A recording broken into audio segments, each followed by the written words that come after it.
Bonjour, alors, je vous fais un petit retour sur nos histoires de combustion. J'ai déjà fait une capsule sur la combustion du propane, mais là on va utiliser tous ces petits modèles qu'on peut avoir ici pour revenir un peu sur ça un peu plus en détail, notamment les différences atomes, molécules et tout ça. On va prendre un premier exemple. On a vu dans nos réactions de combustion, on avait quelque chose de très important qui était le comburant, c'est l'oxygène qu'il y a par exemple dans cette pièce que je suis en train de respirer. Alors, oxygène, non, pas tout à fait, c'est plutôt du dioxygène. C'est quoi la différence? L'oxygène, ça serait cet élément-là, ces atomes-là, ça c'est de l'oxygène, ok? Enfin, c'est une petite boule rouge qui modélise usuellement l'atome d'oxygène. Si dans cette pièce, on ne les trouvera pas sous cette forme-là. Par contre, on les trouvera sous la forme de deux atomes ensemble qui forment ce qu'on appelle la molécule de dioxygène, ok? Donc, on dit on respire de l'oxygène, en fait, le terme exact serait dioxygène. Dans l'air, on a du dioxygène et du diazote, qu'on modélise par exemple, avec ces petites boules bleues qui vont également par deux. Alors avec cet atome d'oxygène, on peut faire d'autres choses. On peut faire par exemple de l'eau. Autre chose essentielle dans notre organisme, puisqu'on est en grande partie composé d'eau. Ici, on peut voir qu'on retrouve notre molécule d'oxygène, et ces deux petites boules blanches, c'est la façon dont on va modéliser usuellement l'hydrogène. Ok, donc si on met une petite boule blanche, deux petites boules blanches avec notre boule rouge, deux atomes d'hydrogène avec un atome d'oxygène, on obtient notre fameux H2O, le petit 2 qui va avec le H, H2 pour dire deux hydrogènes, et un O qui est tout seul, il n'y a pas besoin de mettre O1, on sait que s'il y a juste la lettre, c'est un seul élément. L'oxygène, ça serait O et un petit 2 à côté pour indiquer qu'il y a deux atomes dans chaque molécule d'oxygène. Voilà, donc H2O, O2, qu'est-ce qu'on peut avoir d'autre? On parle pas mal avec le réchauffement climatique de cet animal-là, qui est, en l'occurrence, la boule noire, ça sera pour le carbone. Ça rappelle le charbon, l'huile de crayon, le graphite. Mais ça peut aussi être la composition du diamant. C'est moins intuitif du coup d'avoir une boule noire, mais pour le charbon, c'est plutôt clair. Notre molécule de CO2, donc un carbone, deux oxygènes. Le dioxyde de carbone.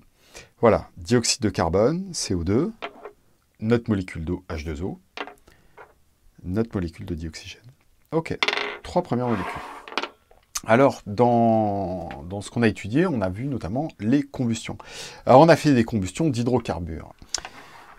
Alors, ici, on a des alcanes. Vous apprendrez ces termes-là un peu plus tard, mais en gros, du méthane, de l'éthane, du propane.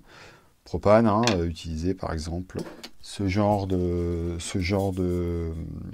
bouteilles, butane, isobutane, propane. Ok, on retrouve ces différents éléments. Je ne vais pas rentrer sur l'isobutane, mais butane et propane, on voit que c'est des mélanges. Le butane, ça serait le suivant, avec 4 carbones. Je ne l'ai pas modélisé ici. Voilà, alors, on sait très bien que le but de ça, c'est de le faire brûler pour récupérer beaucoup d'énergie. Comment est-ce qu'on fait brûler du propane? Vous allez me dire, c'est facile. On allume ça, on allume ça avec un briquet, une allumette, et ça brûle tout seul. Non, ça ne brûle pas tout seul. Une combustion, il va nous falloir effectivement une source de chaleur qui va initier la combustion, mais on a besoin d'avoir un comburant et un combustible. Okay, deux éléments. Le combustible, c'est ce qu'on fait brûler. En l'occurrence, c'est notre hydrocarbure.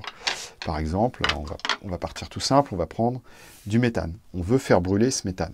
Il va nous falloir un comburant. On peut voir ce comburant comme quelque chose qui va venir désassembler cette molécule, en fait, pour recombiner différemment ces carbones et ces hydrogènes. De quelle façon ça va se passer? Qu'est-ce qu'on va obtenir si on fait la combustion de ce méthane?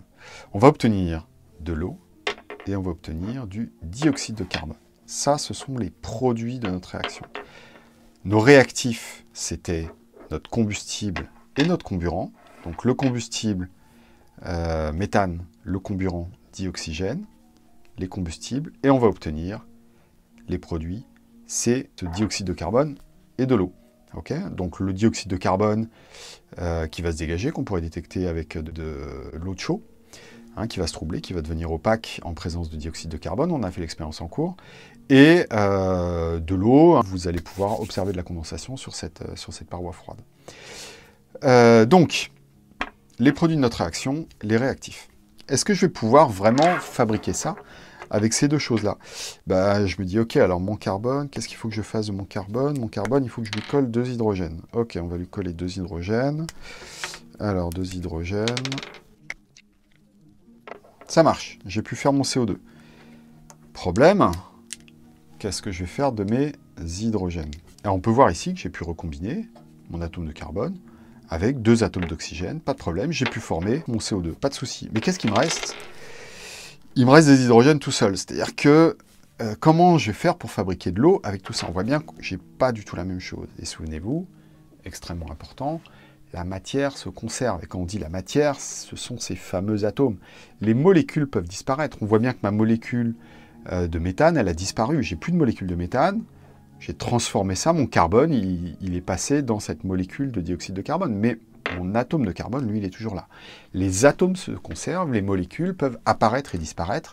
Hein, les produits et les réactifs sont différents. Ce sont des molécules différentes, mais on retrouvera exactement la même quantité d'atomes d'un côté et de l'autre si notre réaction est équilibrée. Et en pratique, si on veut modéliser ce qui se passe en réalité, il faut que notre réaction soit équilibrée. Donc, la question, c'est comment, qu'est-ce que je vais faire de ces hydrogènes? Je vois bien que je ne peux pas fabriquer d'eau. Eh bien, je ne peux pas fabriquer d'eau parce qu'en fait, ce n'était pas réaliste en termes de quantité d'oxygène nécessaire pour ma réaction. Pour ma réaction, il me fallait plus d'oxygène. Si j'avais une deuxième molécule de dioxygène, qu'est-ce que j'aurais pu faire? Eh bien, déjà, avec une deuxième molécule de dioxygène, j'aurais pu faire un premier atome. Alors, normalement, l'atome d'oxygène, il a une géométrie un petit peu différente. Bon, avec cela, ça dépend des boules. Avec celle-là, je ne peux pas faire la bonne géométrie, mais ce n'est pas grave. On ne s'intéresse pas pour l'instant à cette géométrie-là. On s'intéresse juste à ce qu'on appelle la stoichiométrie. Et là, on voit qu'avec notre molécule de dioxygène supplémentaire, j'ai pu fabriquer non pas une, mais 2 molécules d'eau. Donc, autant quand on disait que les produits de cette réaction, c'était le dioxyde de carbone et l'eau, on n'avait pas vraiment précisé les quantités. Mais là, maintenant, si on regarde plus en détail, on voit qu'avec une molécule de méthane qu'on avait tout à l'heure, il m'a fallu utiliser 2 molécules de comburant, hein, donc 2 molécules de dioxygène, 4 atomes d'oxygène, et au final, les produits de ma réaction, c'est ça. Okay, 2 molécules d'eau et une molécule de dioxyde de carbone. Ça sont les produits de ma réaction de combustion du méthane par le dioxygène. Je vous refais l'équation en vrai. On va dire que la flèche de ma réaction, ça va être le capuchon de mon stylo. On a une molécule de méthane plus 2 molécules de dioxygène qui vont nous donner une molécule de CO2 plus 2 molécules d'eau. Est-ce qu'on a bien conservation de la matière? J'ai un atome de carbone de chaque côté. J'ai 4 atomes d'oxygène ici, 4 atomes d'oxygène ici, 4 atomes d'hydrogène ici, 4 atomes d'hydrogène ici. Ma réaction est équilibrée. Les choses importantes à mémoriser, ça va être que la matière se conserve et que la matière, c'est ces fameux atomes, hein, ces fameux petits atomes, pas les molécules. Hein, c'est vraiment les atomes qui se conservent. On doit en avoir le même nombre de chaque côté. Okay, on recombine en fait les différents atomes pour former des nouvelles molécules. C'est le principe d'une transformation chimique, en l'occurrence ici, la combustion du méthane, qui est notre combustible, avec le comburant, une source de chaleur qui va provoquer la réaction. La réaction en elle-même dégage de la chaleur, donc ça s'auto-entretient, et on obtient en bout de source du dioxyde de carbone et du H2O. Voilà. Alors, on va aller un petit peu plus loin. Qu'est-ce qui se passe en pratique si on n'a pas tout à fait assez d'oxygène? Il y a des combustions parfaites et des combustions un peu moins parfaites. La combustion parfaite, cette combustion qu'on observait ici, c'est celle qui se caractérise avec une jolie flamme bleutée, par exemple sur une cuisinière. Mais on a des contextes dans lesquels la combustion ne se passe pas aussi bien. Il y a des choses qui ne s'observent pas, comme le monoxyde de carbone, dont je vous ai parlé en cours, qui est un gaz toxique. Mais on peut aussi observer, par exemple, de la flamme qui jaunit. Ça, c'est lié à la présence de carbone poudre et des traces de suie, par exemple, laissées sur une petite assiette ou sur... voilà, on sait très bien qu'une fumée, si vous mettez une petite coupelle au-dessus d'une bougie, ça va noircir le dessous de Ça va noircir le dessous de la coupelle parce que la bougie, en grande partie, sera une combustion très incomplète. Voyons voir qu'est-ce qu'on pourrait faire comme combustion incomplète. Qu'est-ce qui se passerait dans le cas d'une combustion incomplète? Eh bien, on peut produire différentes choses. On a dit on peut produire du carbone poudre. Alors, du carbone poudre, si vous prenez du méthane et de l'oxygène, alors on ne sait pas encore exactement combien il va en falloir, on va voir. Si vous prenez du méthane et de l'oxygène, mais a priori vous en avez moins, tout à l'heure avec deux, on arrivait à faire une combustion complète. Donc imaginons qu'on n'en ait qu'une seule. Qu'est-ce qu'on pourrait faire? Qu'est-ce qu'on peut faire avec ça? Est-ce qu'on va réussir à fabriquer nos produits de départ?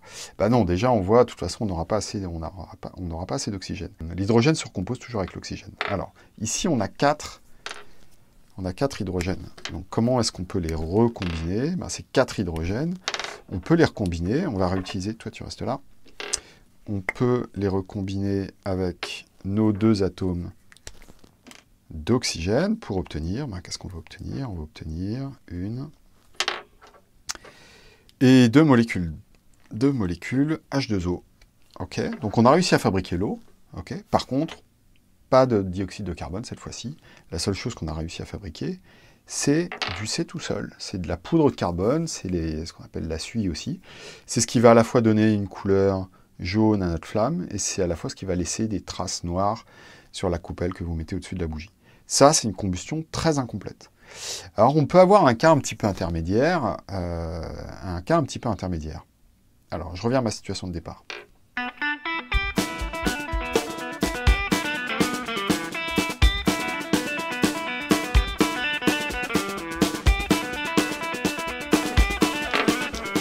Alors, je reviens à la case départ. Donc là, on a toujours notre méthane de départ, et puis on a vu qu'avec 2 molécules de dioxygène, on arrivait à avoir une combustion complète. C'était le premier cas. Avec une seule molécule d'oxygène, on arrivait à une combustion très incomplète. On formait de la poudre de carbone et de l'eau. On formait toujours de l'eau, mais on avait de la poudre de carbone à côté. On va voir un cas intermédiaire. Alors, vous allez me dire, ah oui, mais intermédiaire entre une molécule de dioxygène et 2 molécules de dioxygène, ça veut dire qu'il faut prendre une moitié de molécule, et on a dit que dans l'air, il n'y avait pas vraiment de moitié de molécule. Oui, alors la moitié de molécule, vous le retrouverez parfois sur vos équations.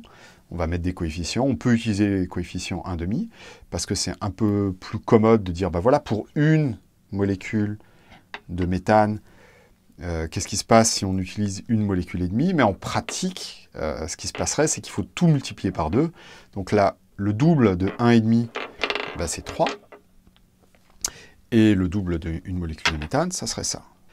Qu'est-ce qu'on peut faire avec tout ça? Ça, c'est nos réactifs, je vous rappelle, encore une fois.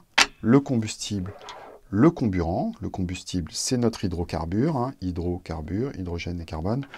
Le comburant, notre dioxygène.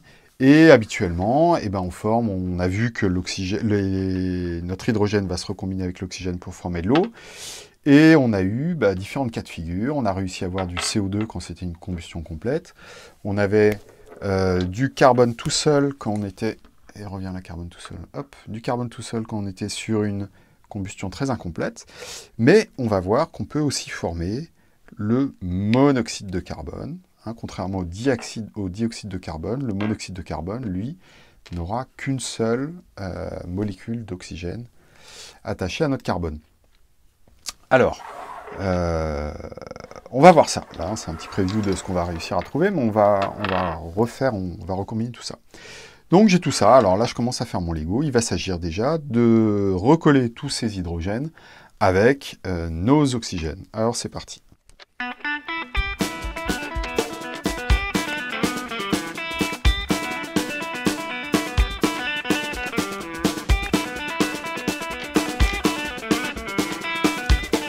Fin de la première étape, j'ai recombiné toutes mes molécules d'hydrogène avec des molécules d'oxygène, et on voit que j'arrive à former 4 molécules d'eau.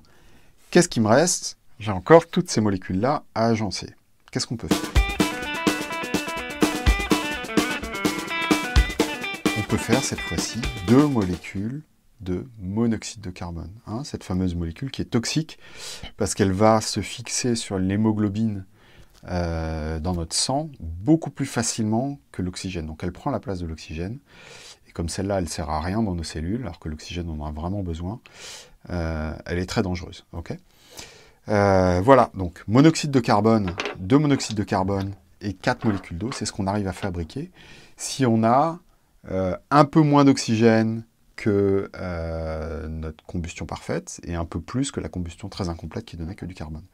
Donc à partir du moment où on rentre sur des combustions un peu incomplètes, on a un risque de formation de monoxyde de carbone et c'est pour ça qu'il faut faire attention à avoir des pièces ventilées dès que vous avez un moteur de voiture qui tourne, parce que c'est pas des moteurs qui font des combustions parfaites ou quand vous avez un poêle qui tire pas forcément bien, il y a toujours des problématiques de ventilation qui sont importantes.